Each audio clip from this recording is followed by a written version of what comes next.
معنا المستشاره خديجه حموه، مستشاره بجامعه السماره. انت ايضا مناضله حزب الاستقلال حاضره هنا، يعني بغيت تقربينا وتقربي الساده المشاهدين، انتم كاستقلاليين اليوم اللي تعقدوا المجلس الاقليمي للحزب، شنو هي الانتظارات وشنو هي يعني الجديد في هذا المجلس الاقليمي؟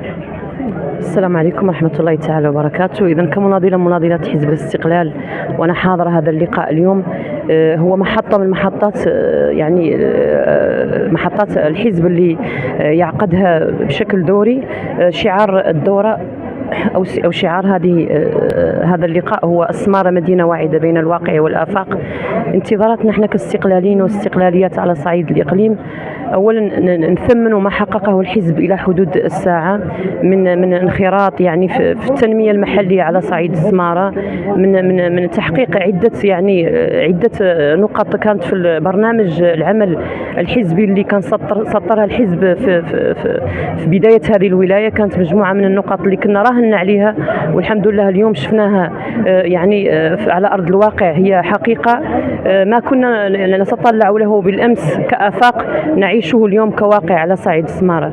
السمارة أتحدث عن جماعة الترابية اللي أنا عضوة فيها، يعني من بداية الولاية والمجلس خدام على مجموعة من المشاغل ومجموعة من النقط اللي اشترت لها فيما سبق، من بينها يعني الانخراط في الدولة الاجتماعية التي دعا إليها صاحب الجلالة من خلال إرساء لمجموعة من اللبنات اللي آخرها يعني إعمار ساكنة المخيم على أساس أنه السمارة ستصبح مدينة بدون صفيح. نحن نظرك على بعد دقائق قبل انطلاق أشغال المجلس الإقليمي لحزب الاستقلال، أبو الشيخ الإسماعيلي، أنت كنائب رئيس جماعة حوزة منتخب عن حزب الاستقلال، نبغوك يعني تقربنا وتقرب المشاهدين قبل يعني شنو الانتظارات ديالكم انتم كمناضلين يعني أبناء ومنتمين لهذا الحزب، شنو الجديد اللي تشوف انت على انه اللي تم التداول فيه في هذا المجلس الاقليمي اللي لحظاته اللي انطلق؟ هذا اولا هو يوم من ايام حزب الاستقلال، الايام اللي عودنا على حزب الاستقلال بمناضليه وباطر وبمنتخبين وبناس كامله تحضر جحاج هذا النوع من الايام نستقبل فيه ممثل الجهات الثلاثه اللي هو الحاج حمد الرشيد اللي هو تاج فوق راسنا كاملين، واللي نحتفوا به في هذا اليوم اللي هو يوم كذلك الايام العاديه. يعني المجلس الوطني الاقليمي الحزب اللي عنده اجتماع، ولكن يحتفى كذلك بهذا السيد اللي هو رمز وهو تاج فوق راسنا كاملين، وهذا الشيء عادي عندنا. بالنسبه لكم انتم كمنتمين لحزب الاستقلال، يعني شنو الحصيله اللي كان لكم العمل اللي اشتغلت عليه، يعني خصوصا انكم يعني عندكم مجالس جماعيه هنا في السماره، شنو يعني تقييمك للعمل ديال احزاب والله حزب الاستقلال؟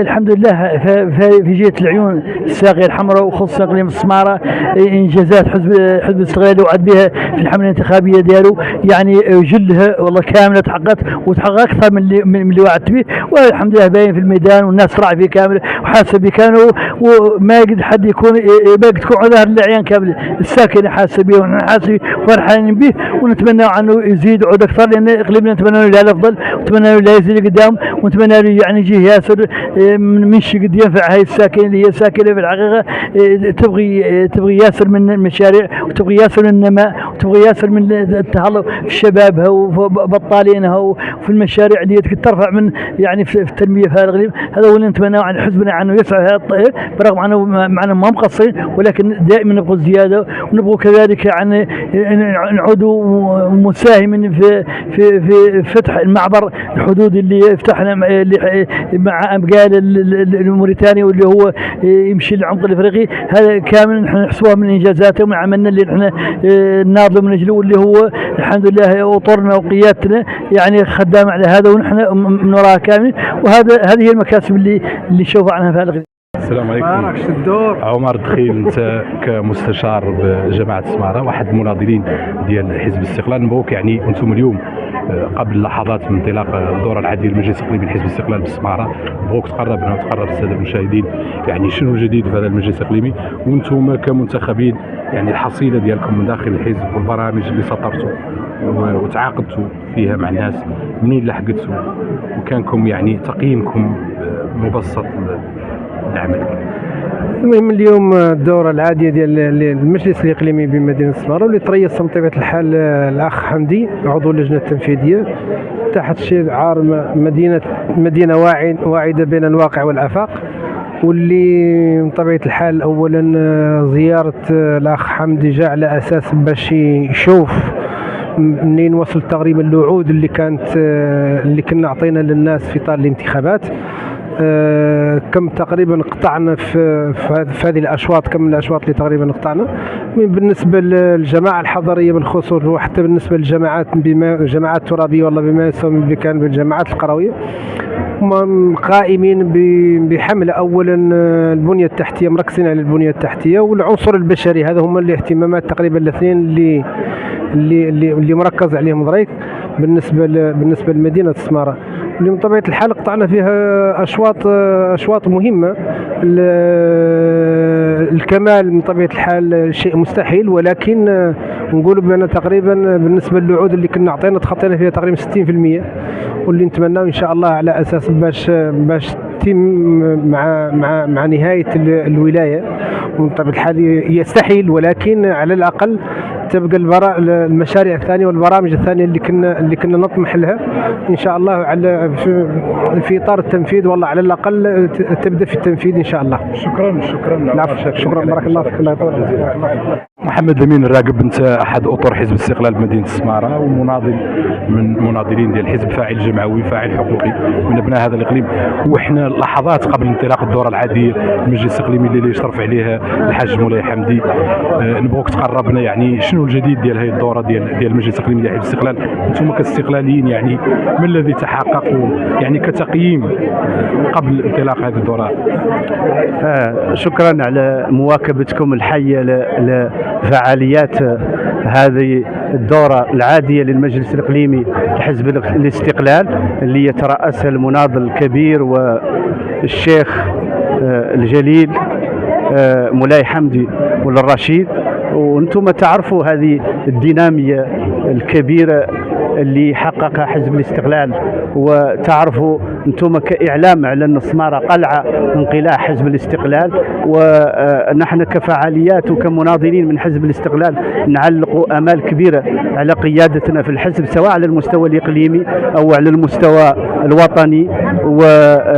وعندنا ياسر من الانتظارات من قيادة حزب الاستقلال من أجل تحقيق المزيد من الأوراش التنموية لإقليم السمارة، رقم على أنه كذلك حزب الاستقلال أوفى بتعهداته، حزب تعاقدي مع مناضلينه، تم تنزيل نسبة 80% من برنامج حزب الاستقلال على مستوى مجلس الجماعة الترابية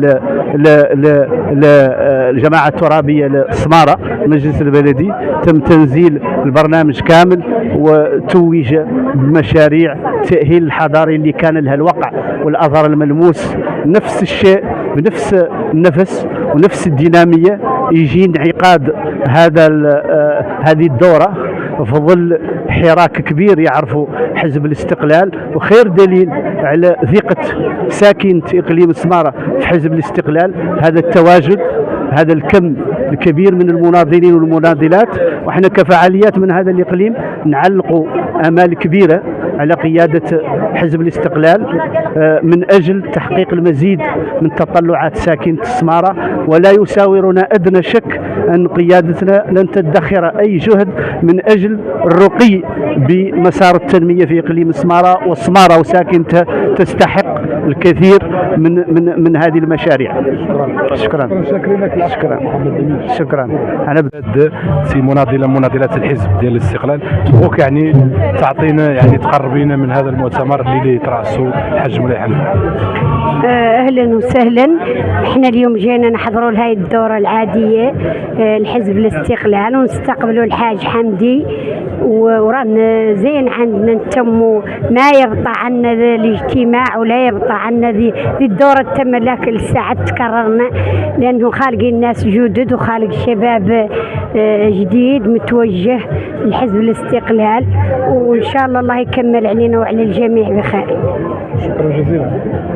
تاملوكو محمد، انت احد الاطر ديال جمعيه البناة باقليم السماره.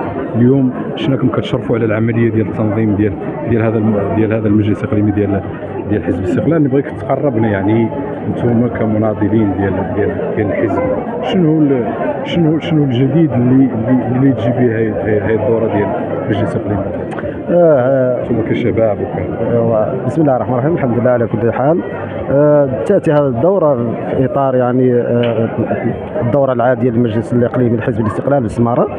هذه الدورة اللي تعرف يعني ياسر من النقاط اللي هي تطالع عليها الساكنة وطالع عليها يعني المناضلين، اللي تعود فيها مجموعة يعني والله مثلا حصيلة المنجزات اللي حققها حزب الاستقلال من نهار يعني عاد في يعني توليه يعني فهمت المجالس الإقليمية بالسمارة.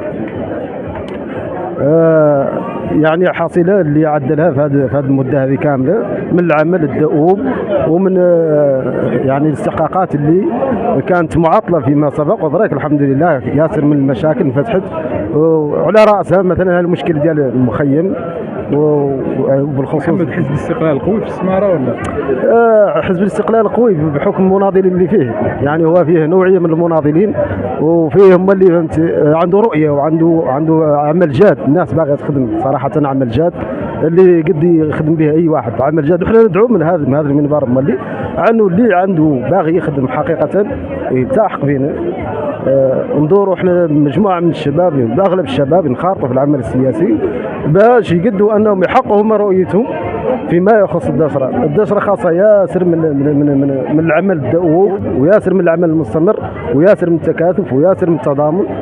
كان نحققوا التنميه المرجوه ونحققوا الرفاهيه المرجوه اللي لزموا لك حل صراحه. شكرا جزيلا. شكرا جزيلا محمد.